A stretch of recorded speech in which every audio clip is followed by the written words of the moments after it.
Welcome to Perspectives El Paso. I'm Leon Blevins, Professor of Government at El Paso Community College, and I have been so since 1972. Here we are in September of 2009, and I have a special guest.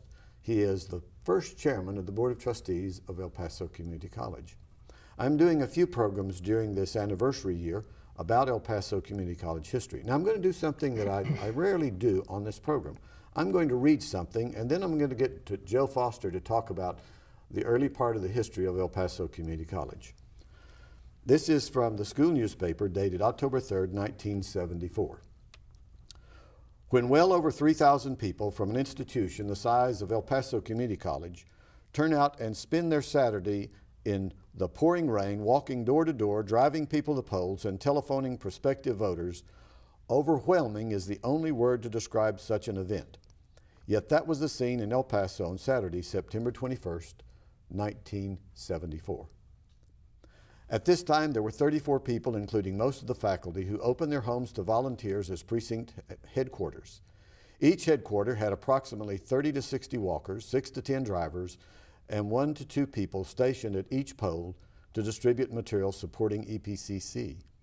All polls in the voting district were covered by poll workers, and the drivers from each headquarters covered several precincts.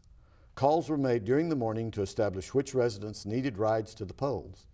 As the drivers took off with their assignments, volunteers began walking door to door in predetermined areas to urge the citizens to get out and vote. And on the front page of this particular article here is a picture of me with a very black beard at that time, talking to 3 students, preparing them to go to work in the bond issue.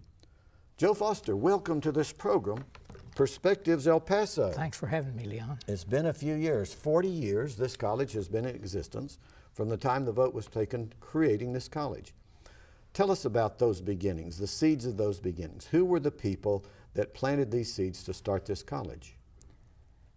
The college was the idea of Albert Horowitz, who was Joe Christie's father-in-law. Mm-hmm.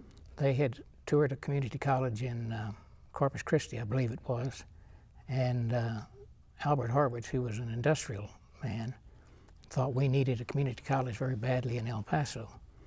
So he mentioned it to Joe Christie, who went and looked at the community college and thought, you know, that's correct, that's what we need. And what was Joe Christie's position? Joe was our state senator. Okay. And probably the best state senator we ever had. He was just a wonderful man. Great. So we, I guess it was December in '68, just before the end of the year, I was sitting in my office in the El Paso National Bank building, which is now the Chase Bank building. Okay. And the door opened, and it was about 6 o'clock in the evening, and in walks Joe Christie.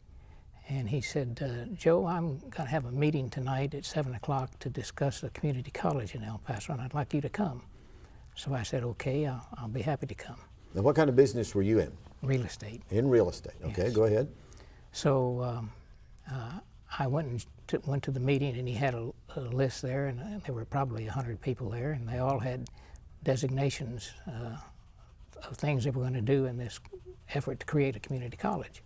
You had to have a certain percentage of the voters approve it, and all kinds of things like that. Mm-hmm.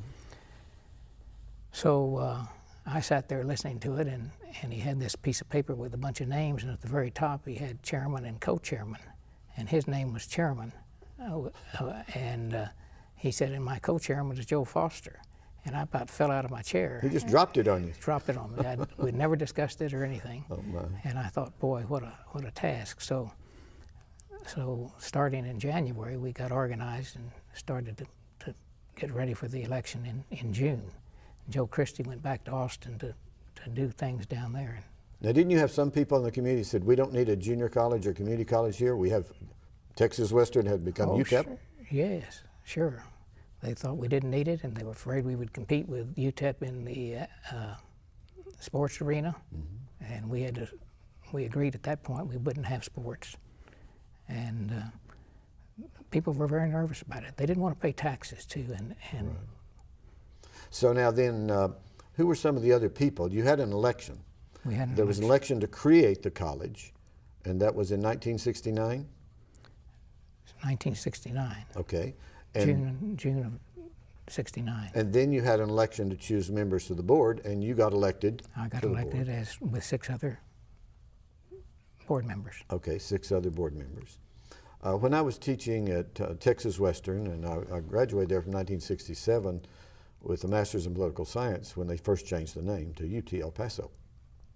And we worked for a man named Joe Yarbrough, managing apartments while I was teaching. And I'd seen an obituary in the Congressional Record that Joe had died of a heart attack. And it mentioned that he was on this community college board of trustees. And that's how I made a contact and ended up being hired here, was just from seeing his name listed and making a contact with someone I knew at UTEP. The election was for a 2-year period as a board member? I don't remember that, Leon. You don't remember whether it's 2 years or 4 years? I was thinking it was about 2 years, but you remember Joe Yarbrough, who was on the board with you very well. in those very early years. He was a building developer. But he was also very active in politics. Yes, he was on the State Democratic Executive Committee, very closely related to Joe Christie, the state senator, who was a Democrat. So then you had some other early board members that really helped you get this thing going. You want to name some of those? Well, there was Earl Williams. Earl was the head of BDM International, which was a top secret organization. And he shortly thereafter, he was very pro-community college, thought it was just absolutely necessary. But then right after the election, we formed the board and things like that. Earl left. He had to move to Virginia to move their company out of El Paso. Okay. Then there was Ted Karam, who was a builder. Ted was probably the most surprising candidate because he had never been involved in things like that, and it was gracious of him to join our board. Albert Horowitz, then, who was Joe Christie's father-in-law, was on there, and Prince of a Man, and Tom Prendergast, and Dr. E.A. Aguilar, who was one of our better dentists in town. The other dentists may take exception to that, but a very nice man, by the way. I remember good him. man, yeah. And I don't know if I've forgotten anybody. There are, by the way, only 2 of us left. Earl Williams and I are the surviving 2 board members. Wow. And so you have a lot of fond memories of these 40 years, and you've seen the school grow. Oh, so, yes. so we're looking at the seeds. Didn't you have some UTEP professors that were also supporting this college? Sure. Dr. Ken Beasley, who was head of the graduate school at UTEP. Right, he signed my master's thesis. And he ended up going on our board at a later date, but while I was still chairman of the board. And he was very, very pro community college. Most educated people were in favor of the community college. Okay. The only objections we had were because people didn't want their taxes raised. Right. Well, I can understand that. We're a low-income community, and we had a lot of military retired people that did not want their taxes to go up. In fact, when I drove into El Paso, having accepted the contract, signed it, and was entering town, was on talk radio, people calling and opposing the college. Here I am driving into town. The governor had vetoed some of the money for the college, and people calling in and opposing the college, mainly on the grounds that their taxes were going to go up. Also, that why should we have another college when UTEP is already here? Now, what did you perceive that this college could offer that UTEP was not offering? We had no strings on going to college. Open as admissions. Open admissions. Anyone could go. All you had to do was go take a course. You couldn't do that at UTEP.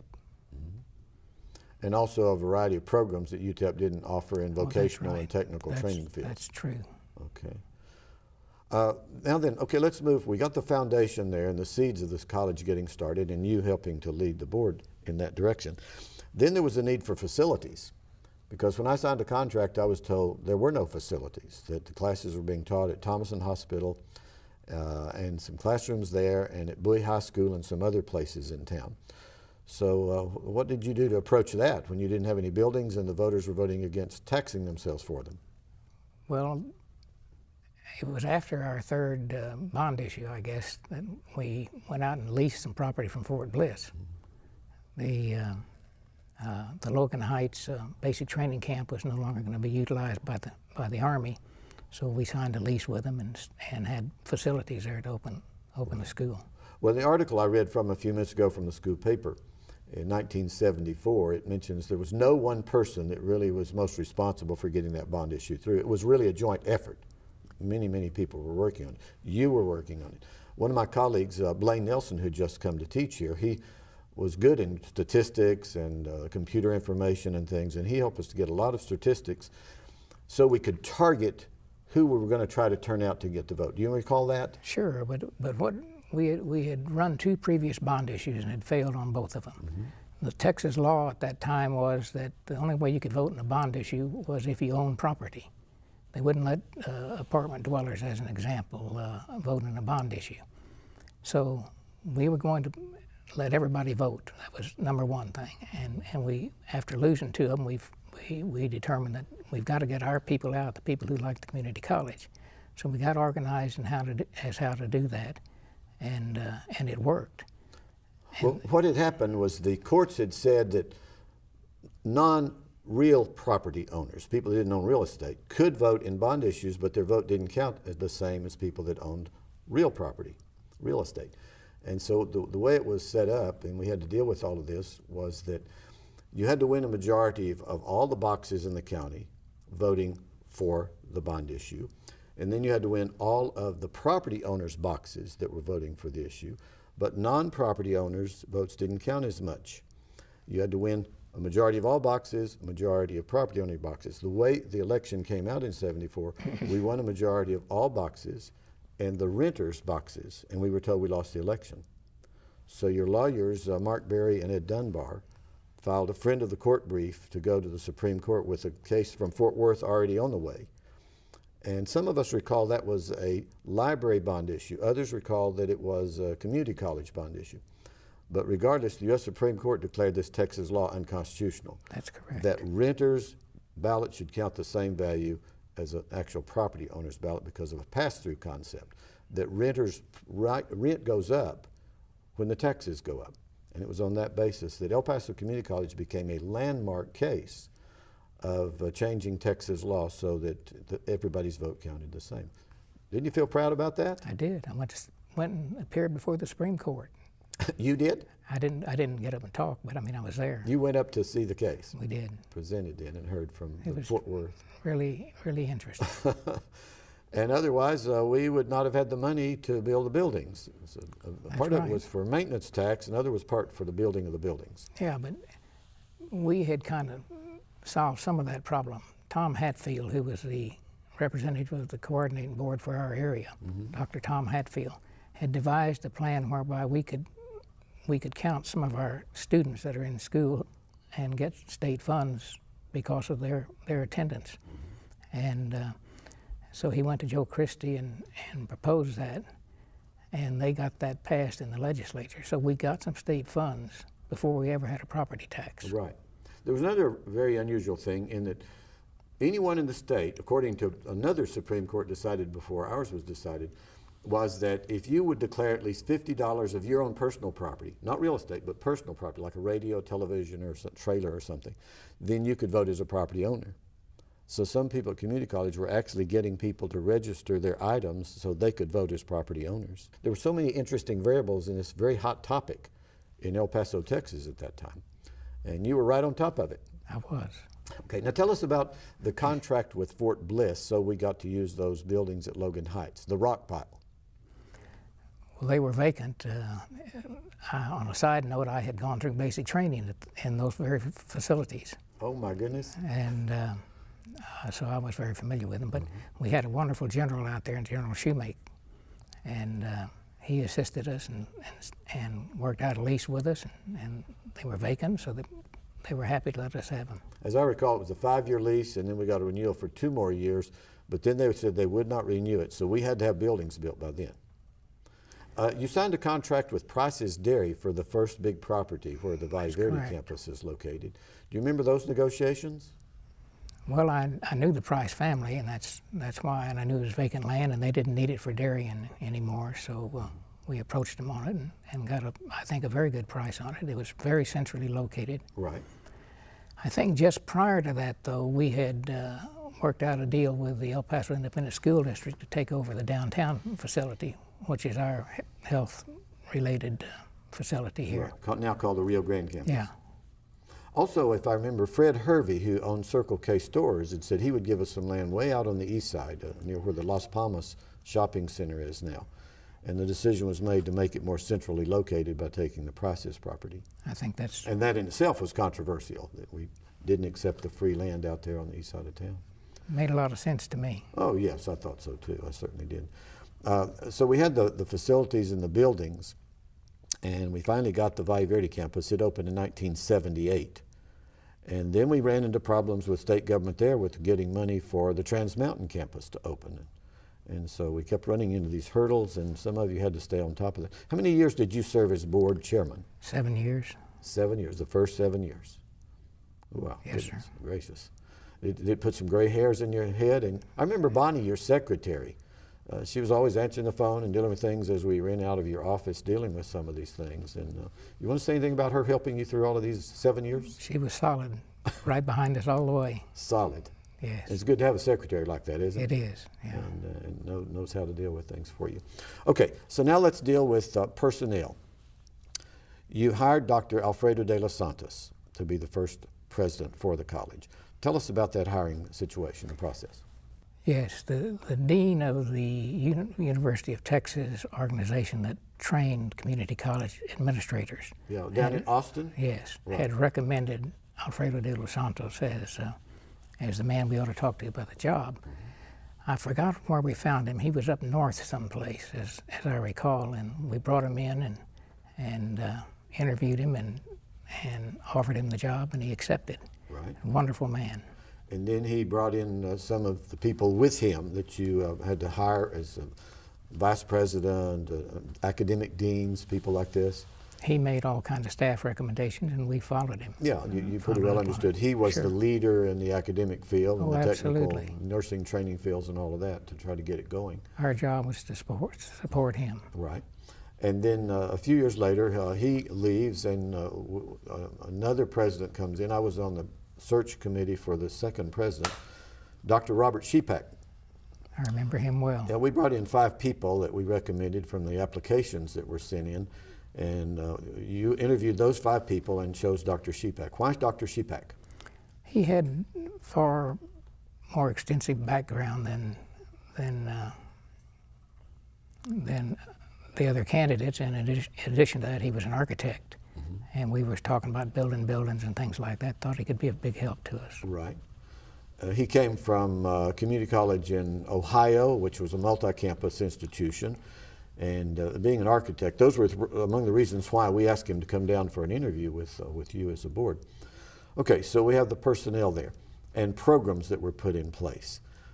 Your board simply accepted what Alfredo was bringing to you, saying we need to get these points of our curriculum put together, and you said, okay, and let's go with that. Sure. Did you see what about the newspapers in all of this beginning of this college and hiring of personnel and things like this? Did you know Bill Latham and Pete Lee, the editors of the newspaper at that time? I sure did. And you worked closely with them in getting stories out there and information out there about the college? They covered the college very well. And so these were things that I think were important, the publicity that you got, positive publicity. I've said all along, our best recruitment people are our students. And so you were getting acquainted with some of the students at the college too, weren't you?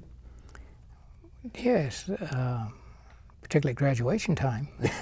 You got to shake hands with all the students that came by graduation Yeah. time. And look out with pride at these families. Did you hear, I hear this a lot. I don't hear as much now as I used to. But some student will say, I'm the first student in my family that has ever gone to college. Didn't you hear that a lot? All the time. The community college just opened the door for so many people. I have said ever since that it was the number one thing that happened to El Paso in the 20th century. The creation of the community college Yes. you view as the most outstanding thing that happened most in the 20th important century? thing that happened to the city of El Paso in that century. Well, that's a big thing to say. And of course, being the board chairman, it's like it's your baby that you helped get started. Well, that's true, but then look, you helped us get there, Leon. Well, some of us were a part of that. I've said on other programs that I had a colleague one time, Leela McDonald by name, who's now also passed on. And one time we were sitting next together, moving from one spot to another for some meeting. And she said, don't you feel great about getting this job at this new school and helping to get it started from the ground up, and we can grow with the institution? And I said, I certainly do. I think it's great to get in on the ground floor of a new institution.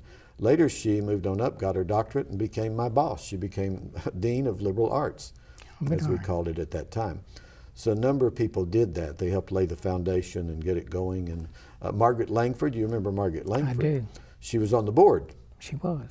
And then she moved over and became one of our colleagues in the government department. She too has already died and passed on. So some of these people, their shadows are still here that they helped lay this foundation for this school. Now let's look from your place where you are today. I'm not going to ask your age. You don't have to tell your age today, but it's been 40 years that this institution has been in place and you helped put it in place.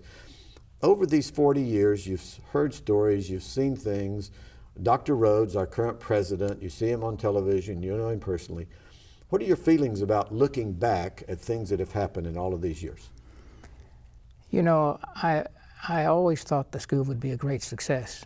I didn't dream that it'd be as phenomenal a success as what it has become. Mm-hmm. And a lot of that is because of Dr. Rhodes and you guys on the faculty and the administrative staff and the current board members. They've all done a good job. But if you asked me if I thought it would ever turn out like this, I'd be fibbing. But didn't you see something happening there in the first few years where enrollment was doubling? Sure. And all of a sudden here we are at 1,000 students and 3,000 students and 7,000 students, and here we are now around 28,000 students in credit classes or something, and maybe 8,000 more in all kinds of continuing education and special training classes. And do you go to some of these different campuses? I know I've seen you on this campus walking through, looking around with great nostalgia. Have you been to the other campuses? Have you been to the Northwest campus? I've been to the Northwest campus.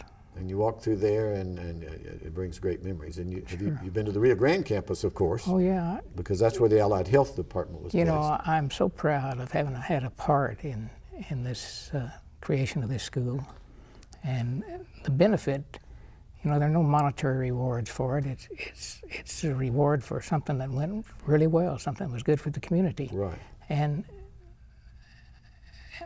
like when my father was dying, we had nurses that had trained at the community college, technicians here and there, and so you see what you created and what has transpired. Oh yes. Just recently I went for an MRI, a minor problem, and the young man says, "You were my professor." And here he is, he's running this thing on my side. And he says, "You were my professor." Everywhere I go, I get my teeth cleaned, and I'll ask people, "Where did you get your training?" El Paso Community College, and on it goes every day. Yesterday, I saw two of my former students at an event that I was attending, and they comment. And one of the good things they'll say, "Mr. Blevins, you haven't changed at all in the last 20 years. And I'll say, "Well, my beard turned gray." So yes, and so you have been assisted. We've all benefited from the fact that El Paso Community College is here. Sure, my dental hygienist got her training at the community college. Right. Now, as I remember hearing, and I was in a campaign one time with some others in the re-election of Lightbourne and Karam and Prendergast, and some of you put up your own money to get this school going. Didn't you borrow money? Or at least they borrowed money? Yeah, the board members all signed a personal note. That was seed money to get the school started. Right. And that was at a time when people didn't make as much money as they do today. No, I guess everything is relative. Yeah, right. And so they were able to get it going. But how often do you see board members anywhere signing personally? That's right. And then, of course, time. You've invested time. They invested time and money, and it does cost money to be involved on a board. Sure. I told you about our December meeting where I agreed to become the co-chairman of the steering committee to start it. Well, I determined I'd make about $100,000 in 1969, and because of the involvement in the community college, I didn't come anywhere near that. I spent all my time on the community college. But it was a worthy investment. Oh, I would do it again in a heartbeat. Right. Okay, we have about 3 minutes remaining. So they're your 3 minutes. What recollections would you like to share with the people of El Paso Community College? Your perspective about this school before we close off. Well, I think the community is very fortunate to have had people get behind this and get it started. It's a phenomenal success. There's no way to fault it for anything. and I'm very proud of it, and as are all of the people that I know that worked on it, that are still around. Right. Well, recently I've seen some of the surviving spouses of some of the previous board members, and they have such great memories about this institution. And I saw Arturo Lightborn, and I was doing a parade recently, and there he was on the parade route waving and all these kind of things. So these are wonderful memories of El Paso Community College. We hope those of you that have tuned in today watching Perspectives El Paso, you now have a better perspective about this institution that really belongs to you, the taxpayers of El Paso County. Thanks for supporting us and helping us. I'm Leon Blevins, Professor of Government at El Paso Community College. We'll see you on a future program.